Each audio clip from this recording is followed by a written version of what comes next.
Bill said, the fact that I'm speaking regularly with Maros Sefcovic and our officials are speaking regularly, and there is, I think, you use the word mood music, Bill, there is a better atmosphere, is important, and that is positive, but it shouldn't be read that means that I am shy in putting forward the very real concerns that exist. And the fact I'm able to do so in a constructive environment, and I do genuinely believe they are listening, does not alter the fact that the challenges are real and we can't wish them away. And however we resolve this, and we do genuinely seek resolution on this, however we resolve this has got to address those issues. You can't skirt around it, you can't ignore it, you can't push them to one side. We've got to address these issues. That's not going to be easy, and I don't yet see a route through that. We're still looking, and if we can find one, I'm very, very happy to. But those concerns are there, and as I say, they can't just be wished away. Okay, can we look then in terms of the recognition of those concerns, the challenges that the Northern Ireland Protocol challenges our very union, the very United Kingdom, as the chairman said in his opening remarks. Where does resolving the Northern Ireland Protocol challenges sit in terms of the list of priorities you have as Foreign Secretary, your department has, and indeed the government as a whole has? How high a priority is it? So it's, it's up there. It's on the podium, yeah. Because this is, and you're right. Because this is about the union. This is about our country. It is not a peripheral, trade issue. Look, there are trade-related issues. There are a whole load of, complicated legal things which I have to refer to in my notes and tap my officials on the shoulder to remind me of the intricacies of them. So that is true at one level, but at the more fundamental level, it is about the recognition that Northern Ireland is an integral part of the United Kingdom of Great Britain and Northern Ireland, just as much as Braintree is in North Essex. Northern Ireland, North Essex, they're part of the UK. That is really important. Because of its history, of course, Northern Ireland does have a unique relationship with Ireland, and we want to protect all the elements of the Belfast Good Friday Agreement, including that connectivity with Ireland, as well as the connectivity with the rest of the UK, and north-south trade, and east-west trade. That makes it a degree more complicated, but at its heart, it is about making sure that every single part of the UK, including Northern Ireland, is meaningfully such. Okay, that's a helpful answer. Can I just ask, before colleagues come in with more detailed ones, the negotiated settlement or solution that the Prime Minister has spoken about, you've spoken about in answer to the Chairman's questions earlier, are indeed one element of this. Are you confident that the government has done everything humanly possible for that negotiated settlement? And on the other side of that very same coin, we have the Northern Ireland Protocol Bill as introduced by your predecessor as Foreign Secretary, well, but one, and the former Prime Minister, progressing through Parliament. In terms of the priority scale and the weighting, then you've got the negotiations going on one track and the protocol bill going through Parliament. Has the foot come off the gas a little bit on the bill, or are they still given equal footing, knowing that we may well need that piece of legislation to resolve this? So I don't think it'll be a surprise to the committee to hear that the European Commission don't like the Northern Ireland Protocol Bill. They're not comfortable with it. They don't like that as a potential vehicle for resolution. I don't think that's giving away any secrets. We've always made it clear the bill exists for a reason. But we have also made it clear that our preferred resolution to this is a negotiated resolution. The commitment that I made when I stepped in as Foreign Secretary, had my first conversations with Maros Sefcovic and his team, is that the things that we've said publicly remain the case. That the bill is there for a reason, our preferred resolution to this is a negotiated settlement, that we're not going to fast track the bill. I mean, when I first started speaking, it was very clear there was a concern that we were not negotiating in good faith, that was basically what we were saying whilst we kind of rushed through the Northern Ireland Protocol Bill, which was really, it was perceived to be that was our preferred option. I made it clear that any observer of British politics knows that there is a kind of a rhythm and a tempo to the progress of legislation, particularly legislation as I say contentious as this, but there are strong views about this legislation. So there will be a kind of a rhythm and pace to that, and I wasn't going to rush it through. But by the same token, it exists for a reason. It was laid for a reason, but that we were also very much committed to negotiating in good faith and negotiating with the Commission. I've been able to have, Maros Sefcovic and I speak. It's working out roughly every couple of weeks or so. As I say, we are able to speak quite frankly. The Prime Minister makes reference to making progress, and we have been able to discuss in more details some of the elements that have been deep disagreements up until this point. The IT system that we might use, for example, we've been talking about a number of other things, none of which, I'll be honest with the committee, none of which have come to a point of resolution. So I haven't been able to tick things off just yet, but we are speaking, and that's been an improvement on the past. But I have made it clear that any negotiated agreement that we come up with has got to address the points that we've highlighted. And really importantly, has got to be acceptable to all the communities in Northern Ireland, because that is one of the philosophical foundation stones of the Belfast Good Friday Agreement. Thank you very much, Foreign Secretary. Just a quick one on this business of the bill, because you mentioned that. I mean, I had a meeting with the former Prime Minister in number 10. You weren't present, but the Foreign Secretary was there at the time, who then became Prime Minister, and others. And the bottom line on that meeting was that the thrust of it was the bill was not likely to be published. In other words, it had been published, it was not going to get its second reading, we thought. We understood that. It was, you know this because we discussed it as well. Now, for practical purposes, the people in the current administration, and I know who they were, preeminent members of the current administration, were against the idea of that bill being taken to second reading. Now, where is the position with regard to what you've just said to Mr. Smith in relation to their attitudes? I know that people can change their minds. I know that they may have other things going on in their heads at a certain point in time, and then they adjust. So I'm being as generous as I can. But I am naturally suspicious, and you can understand why, because the opposition to getting the second reading of that bill was enormous. We know who they were. And I'd just like to know what your view about the current administration's view of this is at this moment in time. Well, the current administration want to get this resolved. I think that desire has not changed. I mean, as you say, Sybil, you and I have discussed the bill, and I've spoken about I think I spoke about the bill in last time I was in front of the committee in my former role as Europe Minister, and we know that there is deep opposition to the Northern Ireland Protocol Bill, both in the Commons and in the House of Lords. We know it was not and was never going to be an easy bill, but we introduced it. It went through its common stages. It's now at the House of Lords. Majority. Indeed, it's now at the House of no Lords. Amendments, went straight through. Indeed, and Lord Ahmed, who is taking the bill through the upper house, I think has been very, very successful getting the bill to progress as far as it currently has.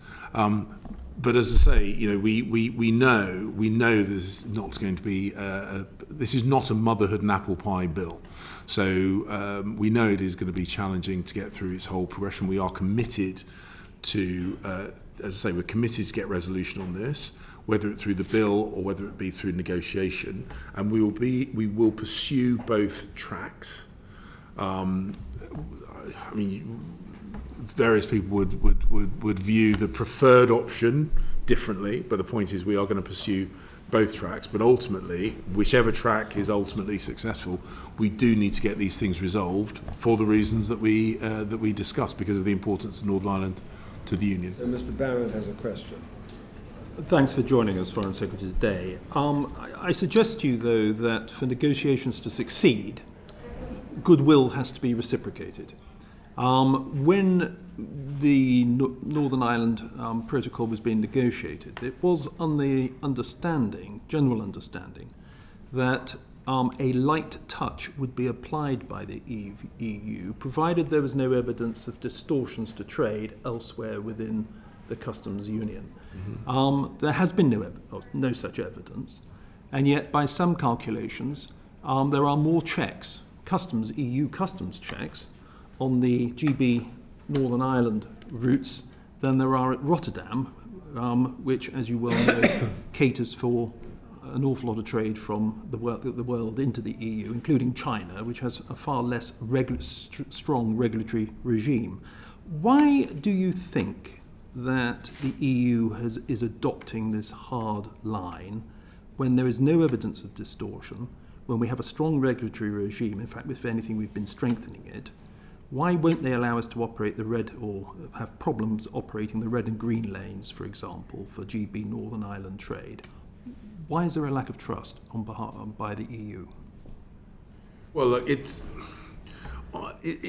difficult for me. I mean, genuinely, it's difficult for me to comment on what might have been the motivations earlier on in the process. Figures vary, as they often do. But I think the broad thrust of the point that you make about the disproportionality of checks at the Northern Ireland border with Ireland is a legitimate one. The EU has very, very extensive external borders, both land borders and, as you say, maritime customs borders of goods entering into the EU. And we did see an enhanced focus on the checks between Ireland and Northern Ireland, between Ireland and the UK. My understanding is, and as I say, figures vary, so it's difficult for me to say with complete certainty, but I think that has calmed somewhat. I think perhaps it is inevitable that when there's a new circumstance, there is a changing circumstance. When we left the European Union, that may well be the trigger event for it. As I say, I don't want to imply something or state something that I don't have an evidence base for, and I can't know why there was that level. Very briefly, though, Foreign Secretary, if I may, very briefly, I take on board what you say. There might be a softening, but still, a truck filled with pork pies from Lancashire onto a Sainsbury's truck, heading into Northern Ireland, where they don't have Sainsbury's south of the border. You're pretty sure that is going to remain within Northern Ireland. It's still having to complete hundreds of pages of documentation. I mean, that is completely disproportionate. It is not in good spirit. It shows very little goodwill. Are you doing all you can to make this point to the EU? Because they are endangering the Good Friday Agreement, some of it, something that is very, very dear to all of us. So you make a very, very good point, and this is one of the examples that we've given whereby packaged branded goods that have no outlet in Ireland, there is a pragmatic way forward with this that we are discussing, and we are discussing the red and green lane ideas. We are discussing the cross-border trade, and as is often the case, a large proportion of the cross-border movements are from a relatively small number of entities. And we are looking at, we have discussed and we are discussing with the Commission about the practicalities of that and how the facts on the ground. And sometimes I think these negotiations, my observation is one of the areas where there's been a lack of progress in the past, is where the negotiations are done to address the theoretical risks. They are really challenging and arguably perhaps even insurmountable. But actually, once you apply the reality test to it, the kind of movements, the dairy industry, for example, lots of zigzagging and crisscrossing across the border, which theoretically is hugely problematic. But in practice, it's done by a relatively small number of very highly trusted entities. So the reality on the ground is where I think we could unlock some of these challenges, and differentiating the theoretical risk of single market breaching, about animal husbandry levels and environmental levels. So whilst the theoretical risks are really, really difficult, the practical risks are very much surmountable. That's, I think, where our resolution sits, and making sure that we focus on the realities of the situation. And the point that, as you started off with your question, is so much of this stuff is based on mutual trust and goodwill, and the understanding that we are not trying to damage the EU and they are not trying to damage the UK. If we can have that as a starting point, really embedded in our thinking and our negotiations, there is an opportunity to get through this. So I think that's where, when we talk about progress has been made, if you were an auditor and you say, right, well, point to me the lines on this spreadsheet where progress has been made, I would maybe struggle. But as someone that's done negotiations and understands what unlocks these really sometimes knotty problems, the mutual trust and mutual understanding can work wonders. I think we're heading in the right direction there. My big caveat, though, is I would say that a good working relationship, regular conversations, goodwill and trust are necessary but not sufficient.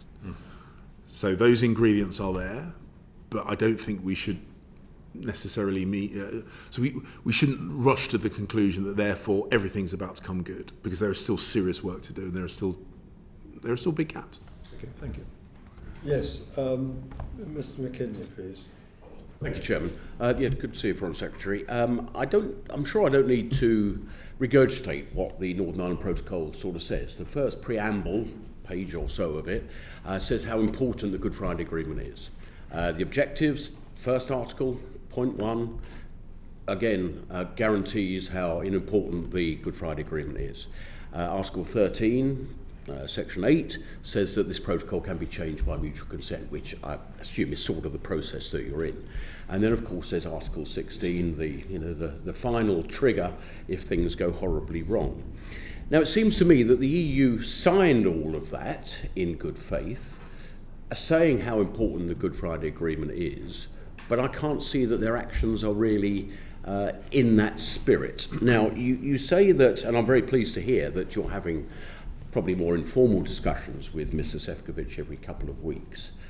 But, who are you in control of the negotiations of the Northern Ireland Protocol, or who is? Oh, it's me. It's you. Well, that's great, because I hear that there are technical discussions going on between officials of the EU and ourselves, and I would have thought that's putting the cart before the horse, because we haven't quite got the political agreement, because I would have assumed you'd have a political agreement and then the officials do the technical bit. How is this new database going to work, and all of that, how are we going to deal with pork pies, all of that stuff. It seems that, unless you can give me an assurance that you have got a political direction, I don't quite know what they're doing, because if your grand political direction has a breakthrough with the Commission, then you'd have the technical after that. Why are those technical discussions happening at the moment? So the conversation I had with Vice President Šefčovič was to say that So if I can take your assessment and break it, I mean, you basically said technical, political, kind of the two elements of it.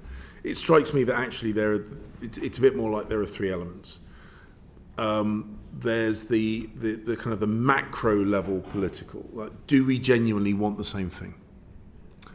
And I think the working assumption has always been yes, but I think there's some detail in that macro level assumption that needed to be thrashed out. In that, do we genuinely want a deal, or do we want a row?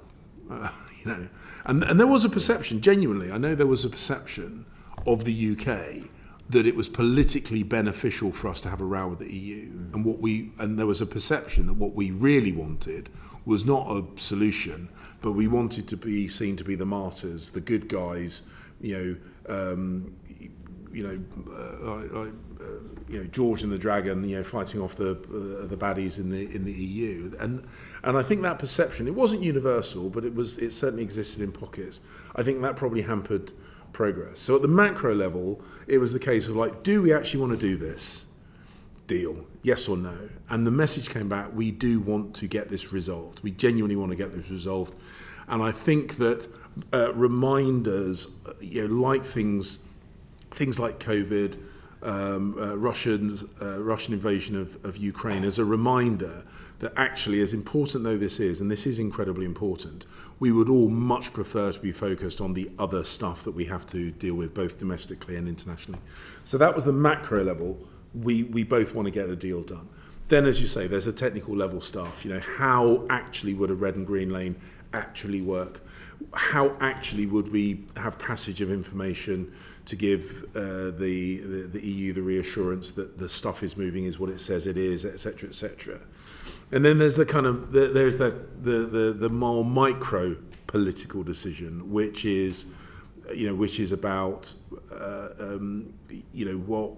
what is politically acceptable in Northern Ireland, in the EU, in the rest of the UK, and so those were the kind of the three building blocks. The middle one unlocks all the technical stuff, but actually there was, as I say, a kind of a high level kind of recalibrating of aspirations that needed to happen before that. I think we're in a good place there, and I've been very straight with Maros. I've said, look, I'm not going to say yes to proposals that I don't think would have cross-community support in Northern Ireland. There is literally no point in me saying yes to things that are unacceptable to all the communities across Northern Ireland, because they just won't stick.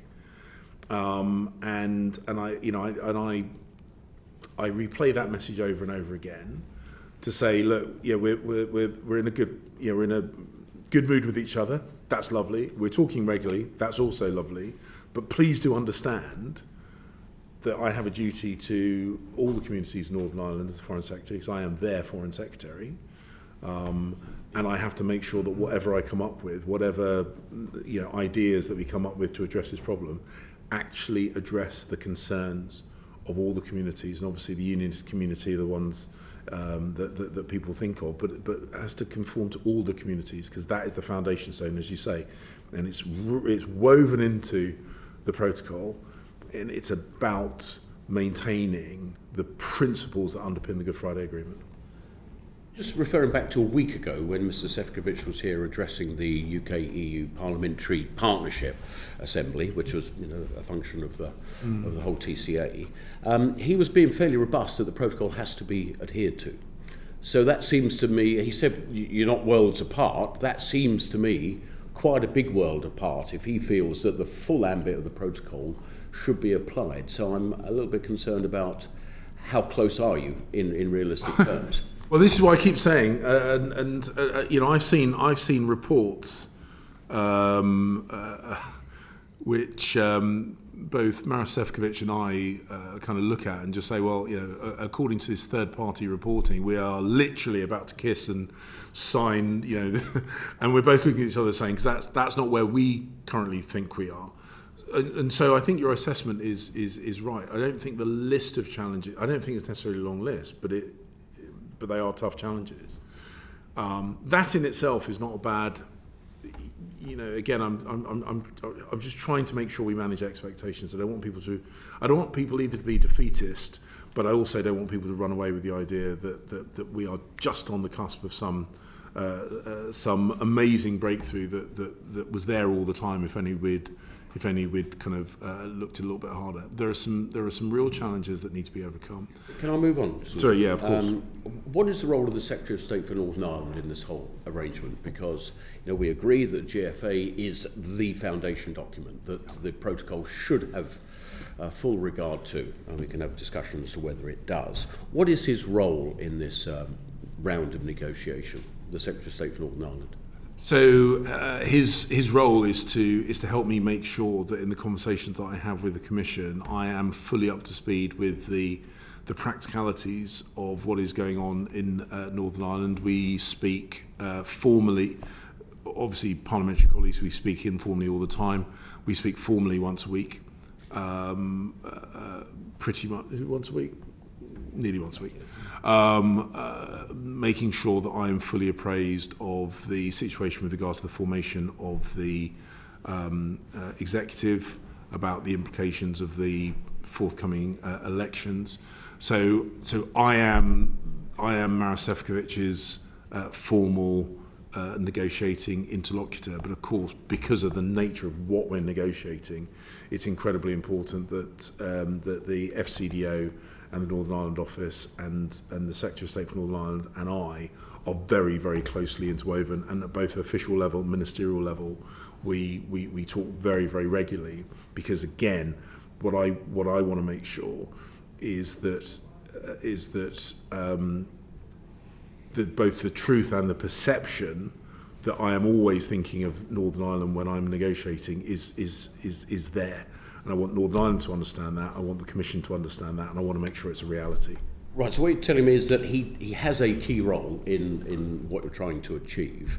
I mean, is that absolutely formal? Because it seems to me the Northern Ireland Secretary is just trying to get the Assembly together. That's his main focus. And to try and get the unionist community back on board, as it were.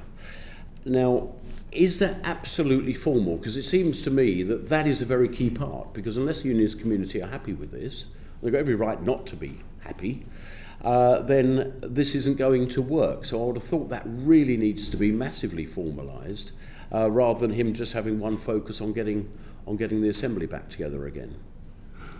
And you give me that assurance that he is absolutely entrenched with this. Yeah, I mean, he as I say, we talk about this regularly. We talk about this in detail. Of course, his desire to get the Assembly up and running again and have devolved government re-established in Northern Ireland is very much hand in glove with our desire to get the protocol issues resolved as well, and they are interwoven, and that's why we're working so closely together, because it's been made very, very clear from the DUP and other unionist parties in Northern Ireland, and sometimes people focus very much on the DUP. It's worth remembering that concerns about the protocol come from, I think, right across the unionist communities in Northern Ireland,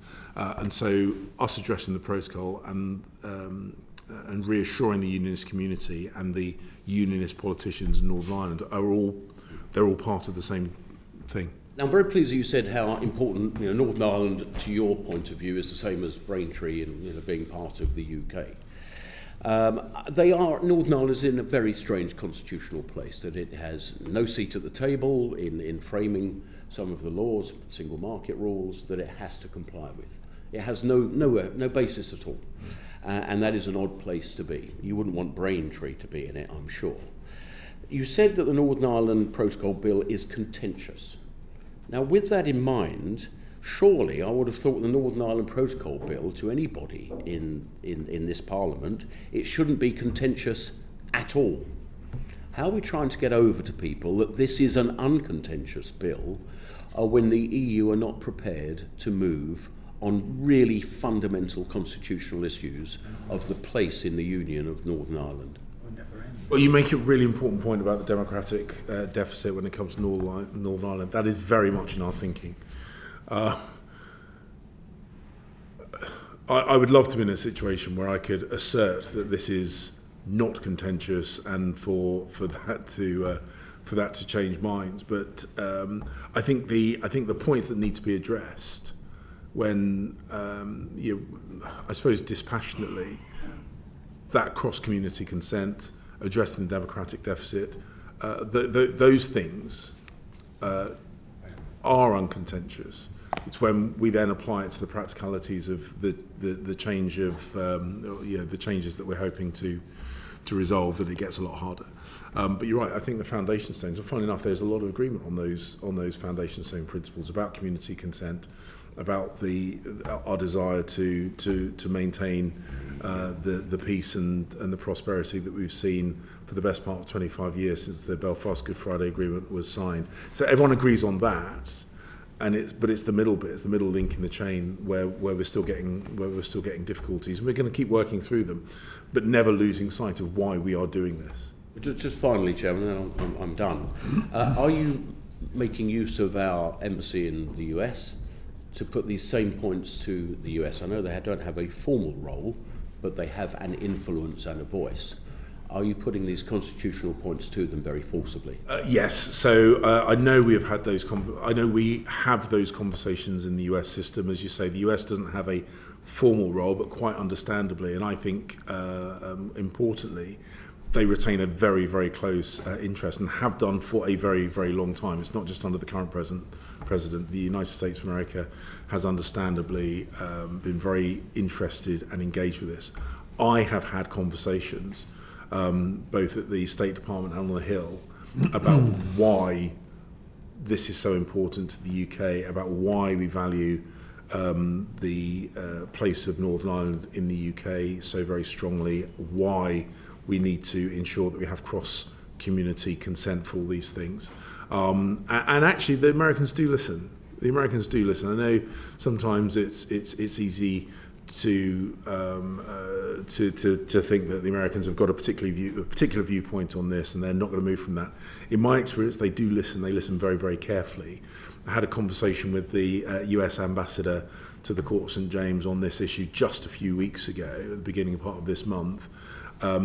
She had just come back from visiting Northern Ireland, and she was genuinely very engaged about the challenges, about the potential solutions, about listening to all communities. And I think that's a very valuable contribution. Thank you. Thanks, John. Yes, do you see anything coming out of the current situation in the midterm elections which would in any way affect the American attitudes, particularly having regard to the House of Representatives? Just for the sake of argument, would you think that if the House of Representatives goes Republican, that there will be a change in policy? I mean, Mrs. Pelosi would disappear from that point of view. These US midterm elections, I think, have defied all the predictions of people from right across the political spectrum, right across the world. So my understanding is that the likely disposition is for small, well, we know that the Democrats have got that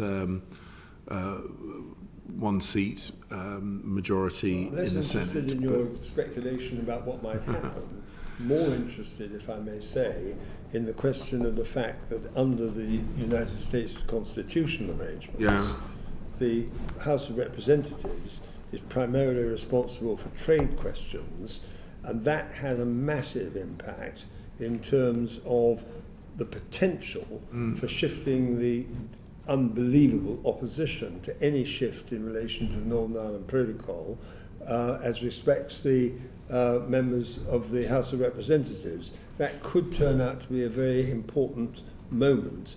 Do you not agree?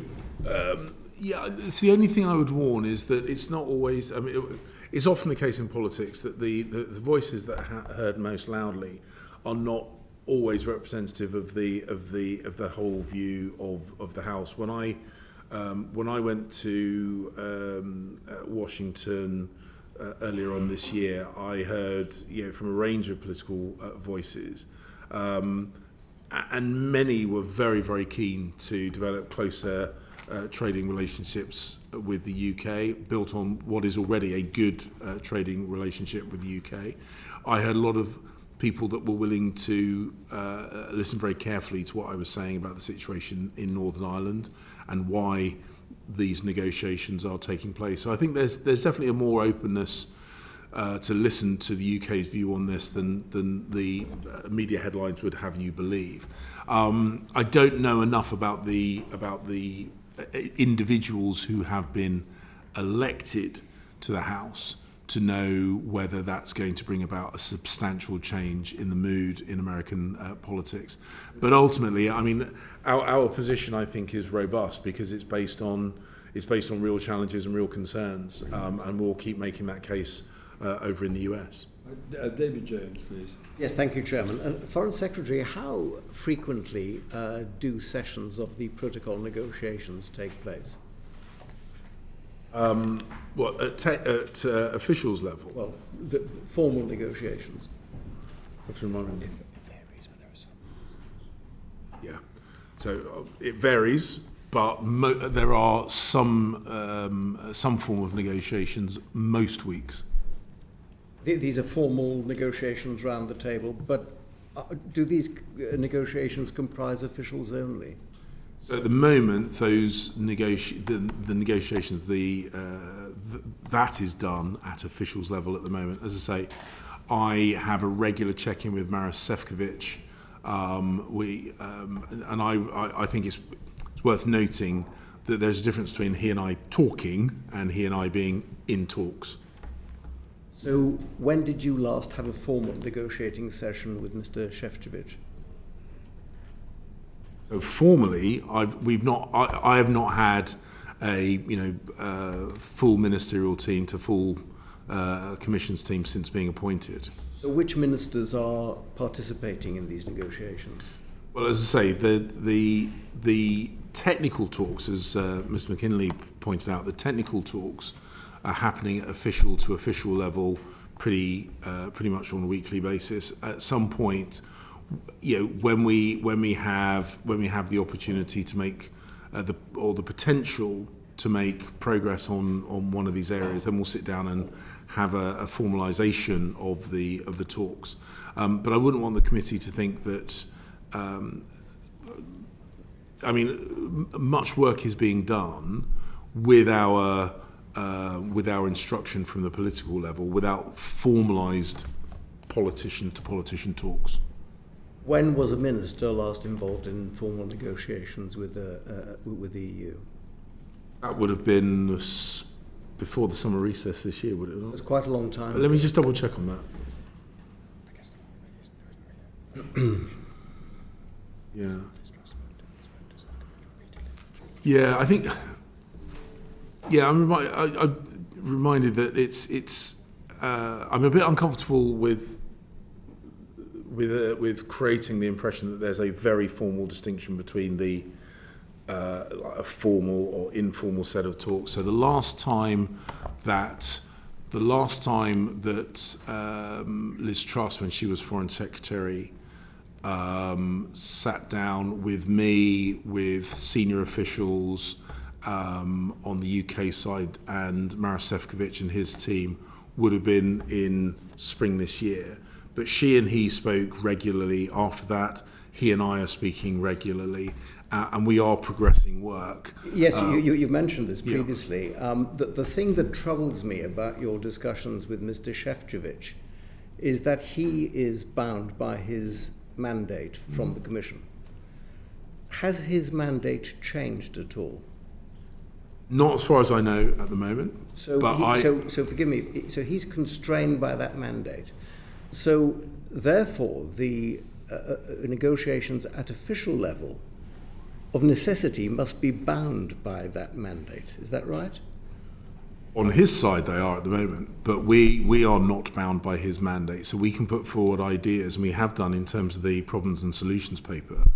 We can put forward what we propose to be potential resolutions to the issues that we have identified, which is currently beyond his mandate. So whilst his side of the negotiations might be bound by that, we certainly aren't, and we will continue coming up with ideas, and as we have done, to try and move this forward. But with respect, I mean, you can put forward any proposals you want, but if his officials are constrained by the mandate given to Mr. Šefčovič by the Commission, that's a pretty futile exercise, isn't it? No, I don't agree. If we can demonstrate the art of the possible, because we're in the persuasion game, that's what international relations is all about. It's not about observing the world as it is and just accepting that it is, being fatalistic about it and accepting that things can't change.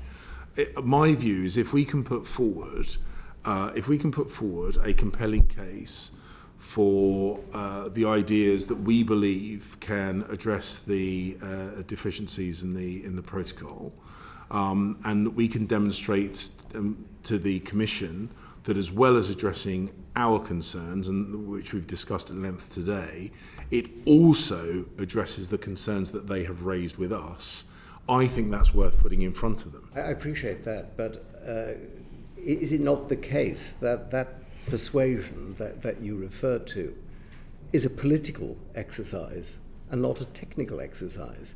And therefore, is it not the case that really there should be far more, I would suggest, intensified negotiations between you at a political level and Mr. Šefčovič after he's had his new mandate than discussions among officials which, although technical and no doubt will be coming up with some great ideas, ultimately are doomed to failure because Mr. Šefčovič will remain obdurate because his mandate requires him to remain obdurate. So there's been more political level discussion than at any point that I can remember. As the chairman of the committee says, I was engaged with this file before I became Foreign Secretary. There's more political engagement than I have seen. I don't know what it was like much earlier on in the process, but certainly in recent years there's much more political engagement. I have political engagement with EU member states, and whilst of course they always say that these negotiations exist between the UK and the Commission, quite rightly so, I want to make the case that we are coming up with solutions. As I say, I speak with Maroš Šefčovič very, very regularly, and the conversations that the UK officials are having with the EU officials is about demonstrating that we are coming up with ideas that we believe address our concerns and also the EU's concerns. I completely understand the point that you're making about the sequencing. There's I'm not suggesting that is wrong, but ultimately, if we are going to persuade the EU to be more flexible on Vice President Šefčovič's mandate, we need to demonstrate why that might be worth doing. And I think that's why there is real value to us exploring at the technical level what the art of the possible, what a solution might look like that addresses our concerns, which, as I say, are very, very strongly held and are not confected, and the concerns that the EU have put forward, which are also very, very strongly held. When did you last have a discussion with Vice President Šefčovič?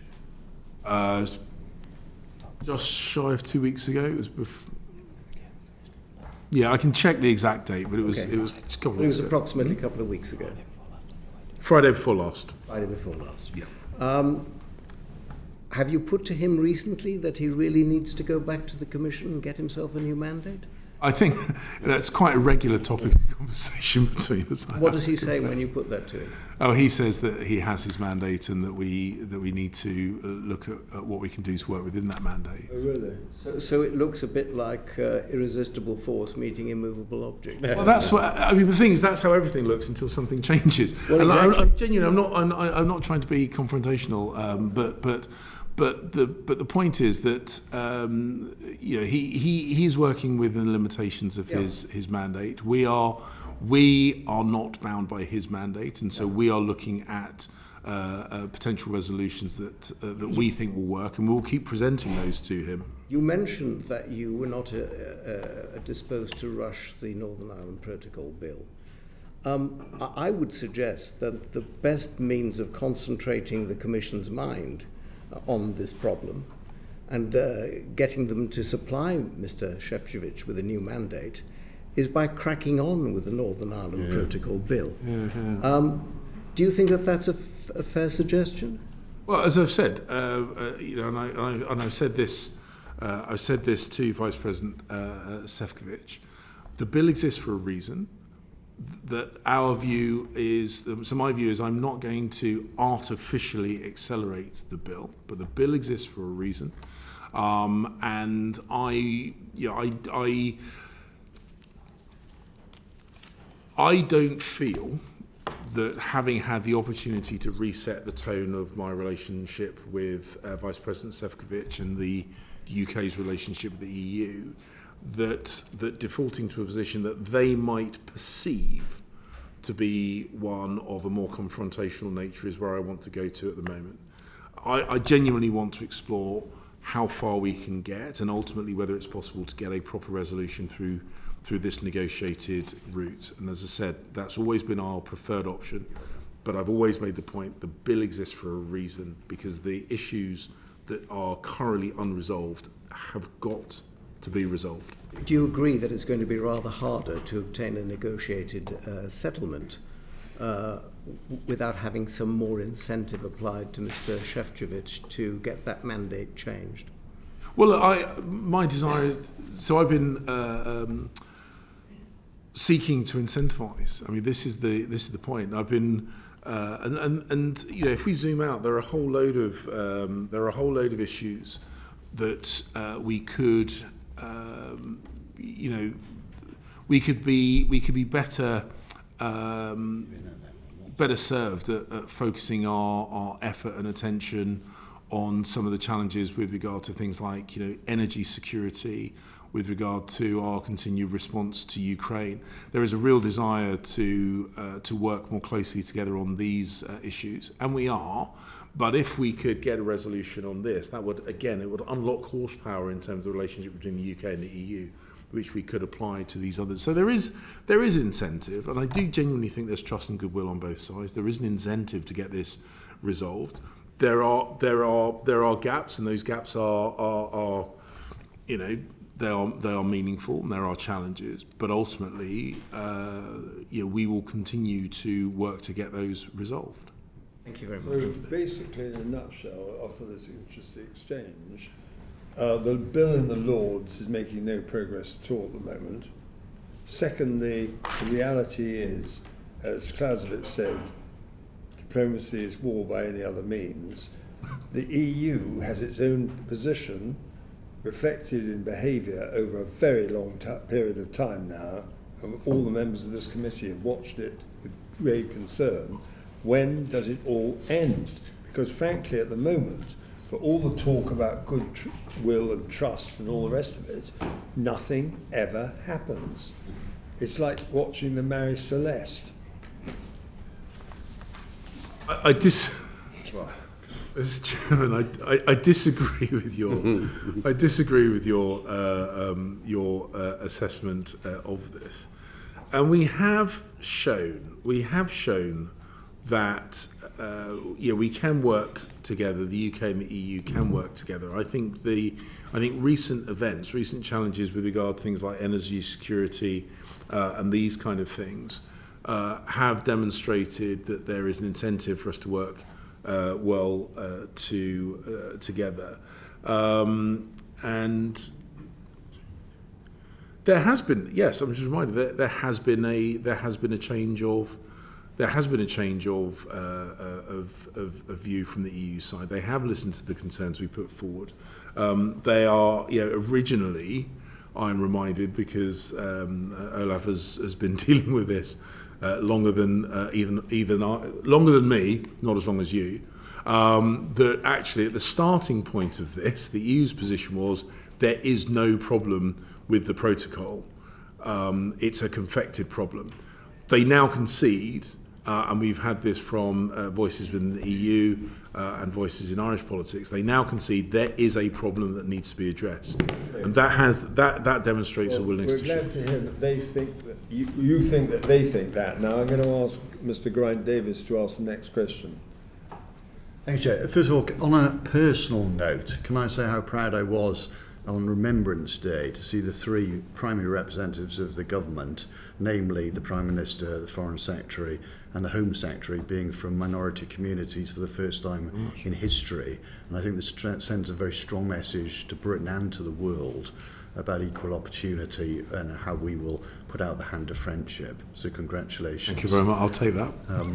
And secondly, I do very much welcome the new tone that you're showing in terms of mutual trust and goodwill as a way forward to broker deals, which I've got to say, I think is very refreshing after a lot of sabre rattling and no progress. So moving on to the questions on Northern Ireland, the situation, of course, is that Britain voted for Brexit. Britain, as such, didn't vote to lead the single market as such. They voted for Brexit, and of course Northern Ireland did neither.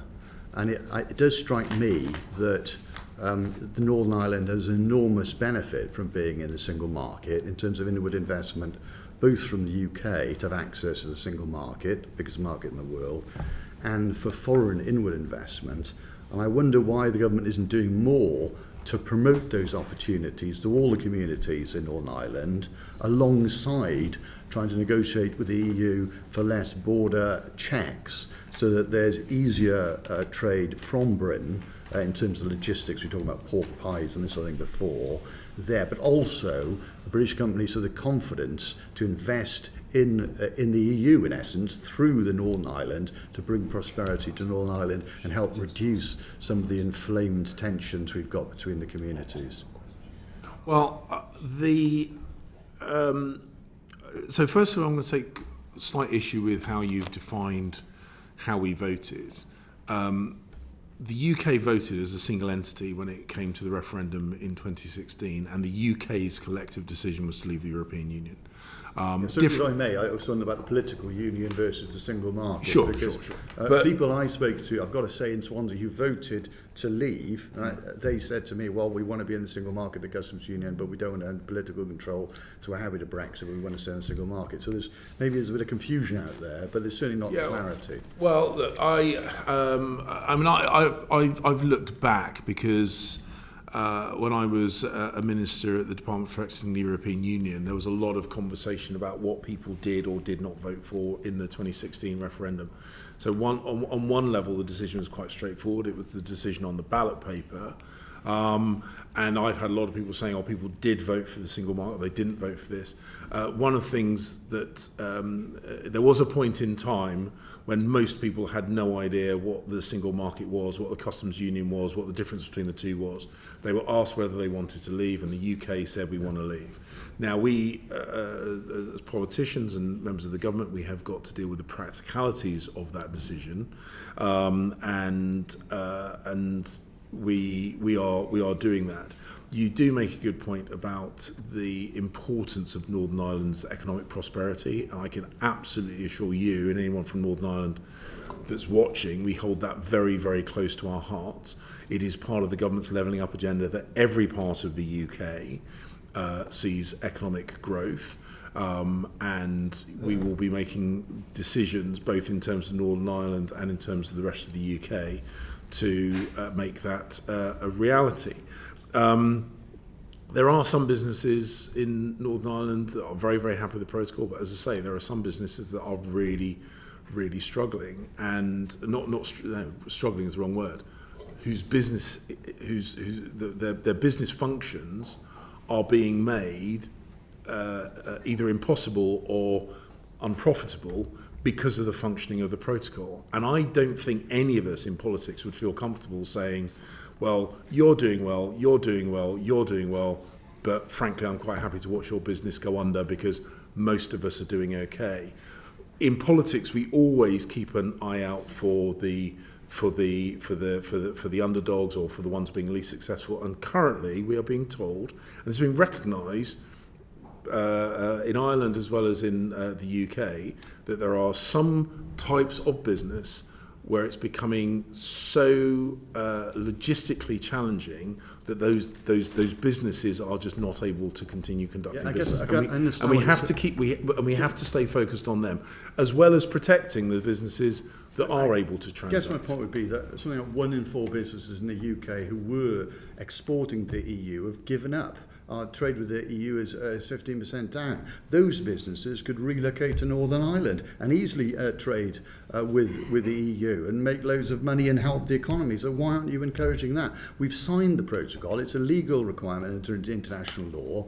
Why don't we make it work so the people of Northern Ireland can see the benefits of it rather than moaning about it all the time? Well, but again, I mean, even if there were a significant relocation of UK businesses to that particular part of the UK, that doesn't alter the fact that there are currently businesses that were transacting in Northern Ireland, UK businesses that had outlets in Northern Ireland, had business functions in Northern Ireland, that are seeing those business functions curtailed or even being forced to stop them. And again, I'm uncomfortable with saying that or I don't think you are saying, but implying or allowing the perception that we care less for the businesses for whom the protocol doesn't work than the businesses for whom the protocol does work. My point is that we should maximise the trade between the UK and Northern Ireland by negotiating with the EU to say, well, can we reduce the border checks on pork pies or whatever it is? But in exchange, we respect the fact that we've legally signed the protocol, and we want to make that work politically, that the economic opportunities the single market brings to Northern Ireland. So the people who resist it strongly, politically, the DUP and others in particular, can see that actually it's helping everybody, and we can all work together in greater harmony in accordance with what you said earlier about having a new sort of mood and actually brokering some real change and real opportunity without having to bang down the door and try and renegotiate an agreement when we signed one in international law already. Oh, look, just because agreements are signed doesn't mean they can never be revisited, they can never be renegotiated. I think that's an important principle to be reminded of. And indeed, the protocol envisaged evolution and amendment, and that's written into the protocol. And I hear what you're saying about there being businesses and others that are very happy with the protocol. But I'm reminded that 60% of people who identify themselves as nationalists, 75% of people who identify themselves as unionists, and 60% of people who identify themselves as from neither community believe the protocol should be changed and that there should be no checks on imported goods. So the majority opinion in Northern Ireland agrees with what the UK government is trying to do.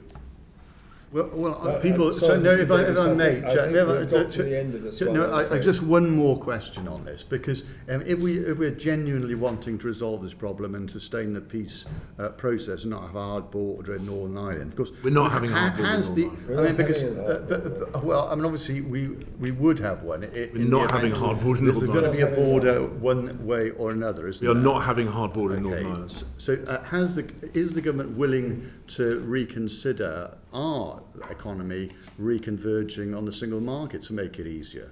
Because, basically, the people in Northern Ireland, you've just quoted all these figures, those people, the majority of people didn't want to leave the single market, they didn't even want Brexit. They've been forced into this now, and now they announce that all the protocols are awful, isn't it awful? And we should sort these problems out. I am far from convinced that re-arguing the debate of 2016 and 2017 is worthwhile. Being a single market, not Brexit. That's. Will you accept?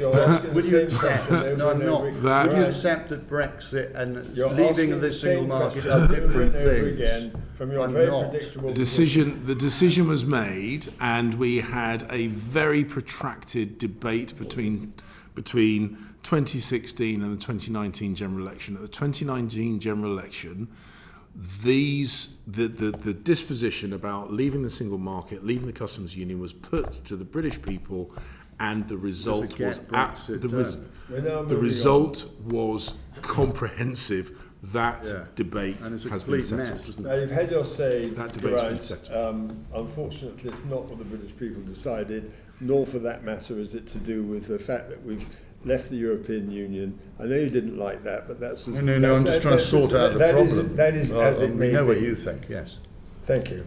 So I now want to move on to David Jones, because we need to move on to the question of EU retained law. Yes, and just a brief technical question, really, Foreign Secretary. I'm interested in the interplay between the EU retained law bill and the Northern Ireland Protocol bill.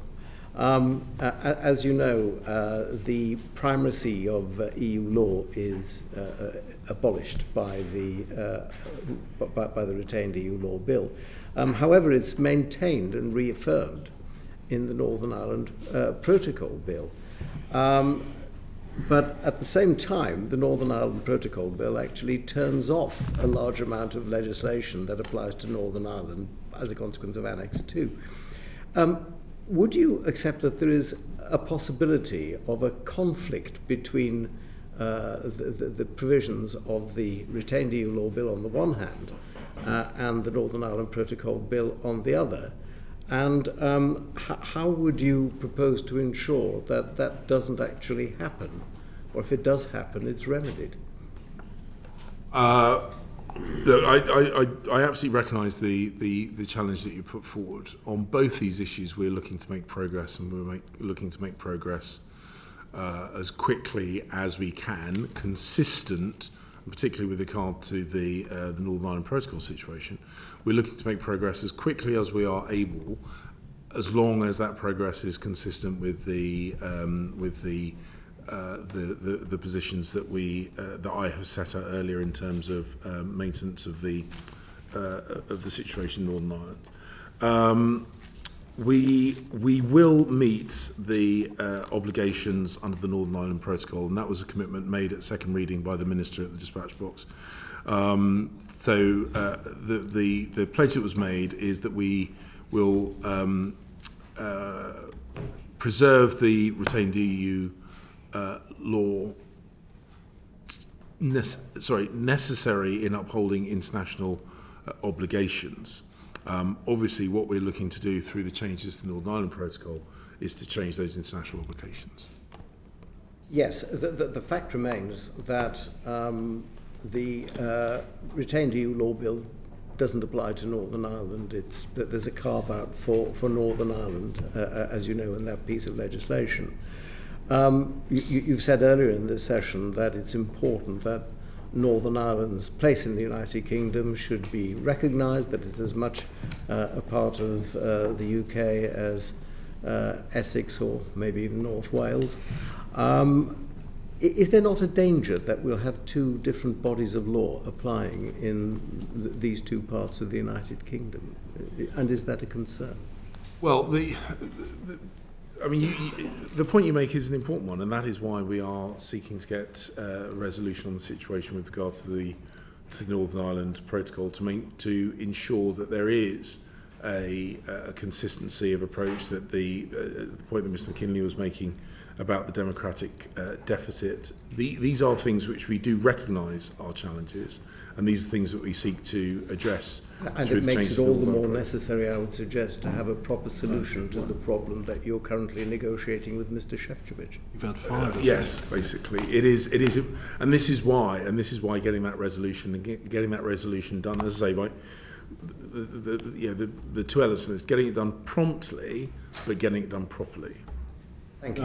Now, Mr Jones and Mr Fish are both on the public bill committee on EU retained law, and they were dealing with those matters as that progresses. However, I would like to ask you a very direct question. There will be no backsliding, will there, on the question of EU retained law, either with respect to the date? We're not going to get government amendments coming forward. Can you tell us emphatically that that's not going to happen? Well, so that bill is a Bayes bill. Obviously, the FCDO and I will feed in our views about the importance of the points that Mr Jones has raised, but ultimately that's a Bayes bill. Okay, so on the question of EU retained law, why doesn't the bill cover primary legislation, in other words, acts of Parliament, which are EU retained law. And isn't this really a failure to capitalise on the benefits that we can derive? I've been dealing with this, having been on this committee now for 38 years, and I have seen how all this legislation came about. There is as the government said in its response, and it was a good response to our committee report on the 21st of July, that they regarded the issue of EU retained law as something which should be sunsetted, and furthermore, that they wanted to make sure that it was sunsetted in good time. And I just want to be quite clear whether or not, first of all, that can apply to Acts of Parliament. Amendments could be brought forward.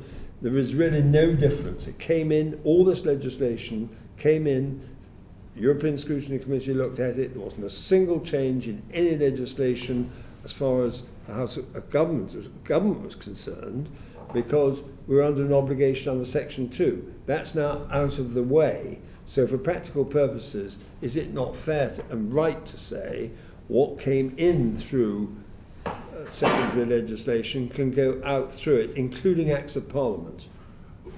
So I hear the point you make, but it was a conscious decision not to bring primary legislation into scope, and that was based on a commitment made by the previous Bayes Secretary of State, who made a firm commitment to the principle of parliamentary sovereignty, and therefore those things brought in. There was no sovereignty as Foreign Secretary in the sense that, although it was described as an act of Parliament, it was engineered and wiggled through by secondary legislation under Section 2 of the European Community Act 1972. There's no difference. Well, I hear the point you make, but I think the principle that we wanted to protect was, in by primary, out by primary, in through secondary, out by secondary. Okay, so Mr. Barron, please. Thank you, Sir Bill. Foreign Secretary, let me put it to you that despite your best efforts, and you really are doing what you can, there is still no evidence of the EU recognising that it is being disproportionate in how it's handling the Northern Ireland Protocol. And at the end of the day, actions speak louder than words. The UK has been part of the EU, or was part of the EU, for 50 years. We haven't watered down our regulations. If anything, we've tightened them up, as you well know. Potatoes and plants, etc., are now all of a sudden, from the UK, become more dangerous. It is a nonsense, the whole thing. Do you believe the EU, and just broadening this conversation out a bit, do you believe the EU is trying to punish us for Brexit in these negotiations? Obvious. Given that, all the evidence would suggest that that is the case, and punish us not just for Brexit, but for the fact that or a good proportion of the dire predictions should we leave have been proved wrong. We have lower unemployment than in the EU, our record investment into the UK, where trade deals much more abundant now we're out than when we were in. Is this the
I think for us, it's the difference between the theory and practice of where we're Very trying to get to. briefly, you talk about the EU, and some of us do believe you're being charitable in your description of being a rules-based system, because I would put to you that, you know, and I think you might have served there as well, but I served in Northern Ireland during the Troubles in the 1980s. Losses were incurred on both sides, but there's deep sacrifice made there. It's a land where sensitivities to the use of language are very, very high indeed. We have got to be very, very careful because frustrations are boiling over at this point in time. What effort are you making to make the case to the EU that they are playing with fire with this disproportionate hardline approach to the Northern Ireland Protocol, and it could lead to violence on the streets in a major way if they don't actually sort themselves out and reciprocate, which is where I started, reciprocate the goodwill that we're trying to apply to this problem in getting a resolution, a negotiated resolution to the protocol? Well, the peace, the hard-won peace that was secured in Northern Ireland is something of such enormous value, huge value. We have seen pockets of tension flare up in Northern Ireland in recent years.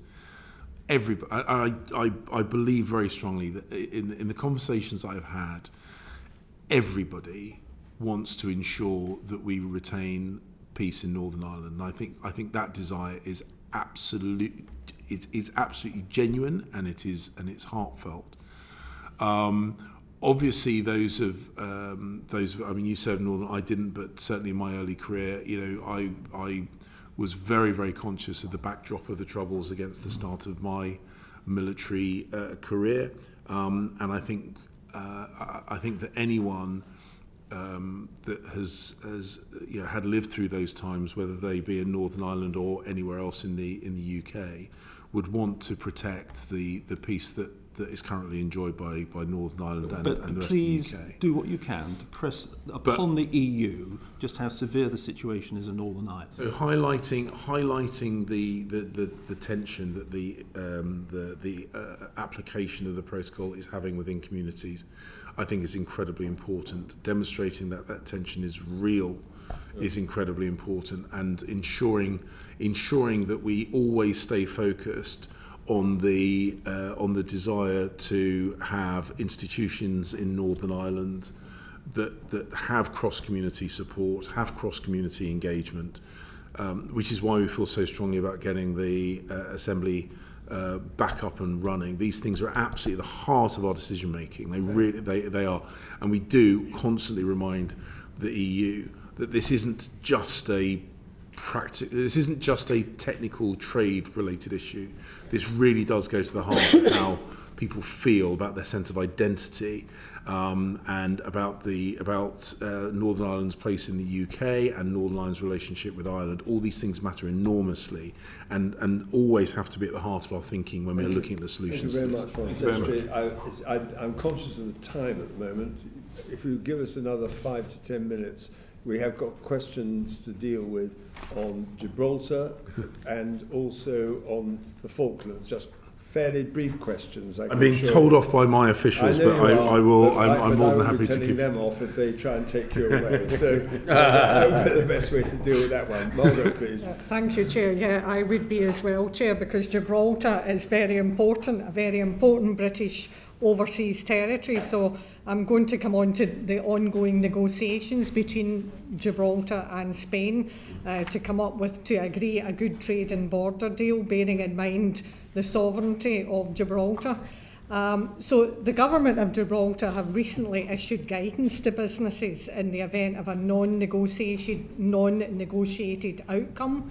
What are the chances, Foreign Secretary, of this happening? So the chances of a non-negotiated. Well, it's difficult for me to really quantify that. On a personal level, I enjoy a very, very close relationship with the government of Gibraltar. I've been a long-standing friend of Gibraltar collectively, and I know senior ministers there personally. They know, and I'll let the committee know, that they know that I take the sovereignty of Gibraltar incredibly seriously, and the relationship between Gibraltar and the UK is incredibly important, and of course the military links we have there are absolutely key, and they know that I and the UK government will always negotiate with those interests close to our hearts and at the forefront of our minds. Clearly we would much prefer to not have a non-negotiated outcome. I met, this was about a month ago, with Foreign Minister Alvarez from Spain. We had some quite intensive conversations about this, and again the officials are speaking regularly with both the Gibraltarian government and the Spanish government about resolving this. I don't want to put a number on it, because I would be at best guessing. But we have distilled down to a relatively small number of outstanding issues, and we'll continue negotiating on those with a desire to get a negotiated outcome, because I think that will be in the best interests of the UK, the Gibraltarians, and indeed of Spain. Yeah, so you mentioned that you had been in touch with officials. How often are you actually in contact with the Chief Minister and his negotiating team? Was that a while ago when you had a meeting with him? I think the last time I had a face-to-face meeting, a face-to-face conversation with the Chief Minister was in October, if I remember rightly. I'd need to double check with dates, but we do coordinate very, very regularly. They are, I'm reminded, they are actually part of our negotiating team, and they did agree the mandate. So if we get to the point where there is no deal, what contingency plans do you have for Gibraltar if a deal isn't reached? Well, I think it's legitimate to look at that as part of our thinking. Obviously, we are trying to avoid an NNO, a no negotiated outcome. We will, of course, continue to support Gibraltar. They're an important friend. They're part of the family. We will work to help make sure their economy is resilient, working to establish, for example, things like e-gates, to make sure that if there isn't a negotiated outcome, the flow of people across the border is as quick as it is possible to be within those circumstances, ensuring that their fuel supplies, aviation gas, diesel, petrol are resilient, and of course continue to work closely with them in terms of expertise to help deal with it. But as I say, this is not what we are trying to achieve. What we're trying to achieve is a negotiated outcome. Of course, which is what we all want. If that was the case, because you mentioned the economy, would the UK government be providing financial support to the ROC? Well, I don't want to go into the details of what might be available, because we don't know what might be needed. We will always ensure that we speak regularly about the best way to support Gibraltar. But I mean, you'll understand that whilst we, of course, do think, and we are thinking and have been thinking about a no negotiated outcome, the bulk of our effort and thought is about getting these things resolved. Obviously, as I say, we will continue speaking with Gibraltar around what they need if there were an NNO, but I keep coming back to it. That's not what we're trying to achieve here. Okay, well, one last question relating to Falklands and Anguilla from Mr. McKinley. Yeah, thank you, Foreign Secretary. The Falkland Islands have been to give us evidence in this committee in October, and are saying that the rate of EU tariffs are 42% for meat, somewhere between 6 and 18% for fisheries products, is causing them difficulties. Are we having negotiations with the EU to try and sort of get them a little more within our tariff-free umbrella? So I'm reminded that the Falklands is not covered by the TCA. Is there a? We do act to support their interests in Brussels. Okay, but we are conscious of this issue, and of course we always act to support them in any negotiations with the EU, but they are not formally part of the TCA. Okay, and Anguilla has had a lot of development funding, and that's been lost after UK's EU exit. Are you likely to be replacing any of that funding from other UK sources, just as we have for other aspects where we've replaced what was our money recirculated through the EU, of course, with it going straight to square, not going past go, and losing out on the way? You preempted me, because I was going to make the point that, of course, the money that was going to those overseas territories was actually money that was coming from us to the EU. So we provided nearly £100 million of funding to Anguilla since 2017. We will continue to give financial support to the overseas territories, and again, exactly what, exactly how, exactly when will be dependent on the specific needs of the overseas territory in question. But of course, we do very much value our relationship with the OTs. We very much value their economic stability, and we will continue to support them in a number of ways. We all want our overseas territories to be able to stand on their own 2 feet as much as they possibly can with the the benefits that nature has bestowed upon them. Has the Foreign Office been involved with the Falklands government on the substantial oil and gas reserves that are just waiting to be turned on? There are a number of blockages which the FCDO could be unlocking, particularly in negotiations with financial security and perhaps discussions with the Argentine government. Is he aware of the potential that is out there? So I'm not going to pretend that I am familiar with the details of the potential hydrocarbon reserves there. Perhaps if you could offer me a meeting, we can close the discussion there. Well, I mean, as you all know, I am always happy to have a conversation with you. A late afternoon coffee, perhaps at some point. Delighted. We can close that there. These social occasions is something outside the remit of this committee. Beyond the remit, beyond the remit of the I'm very committee. glad you have coffee with Mr. McKinley. I am going to make one last bid for Mr. Geraint Davis to ask a question about Cyprus. He's desperate to do it. He says it's good news, and I want to hear him ask the question.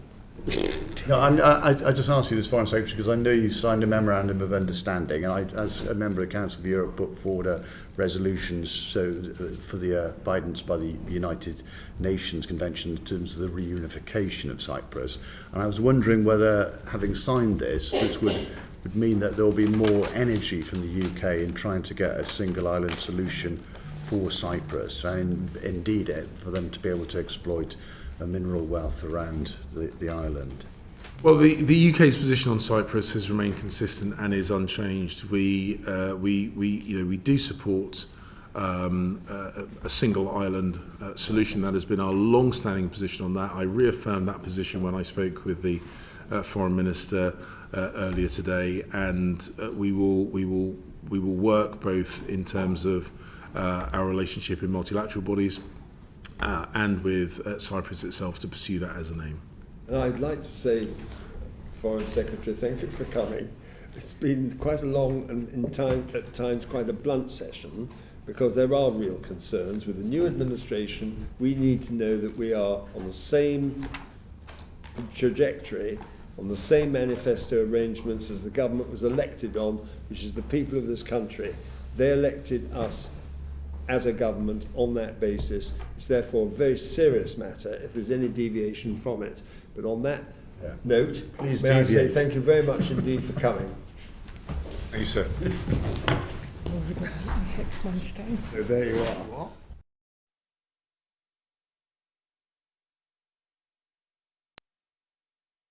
The proceeding has ended.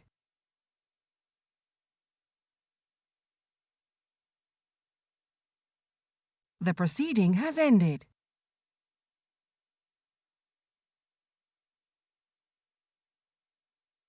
The proceeding has ended.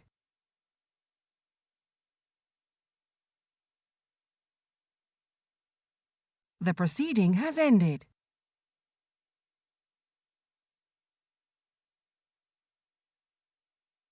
The proceeding has ended.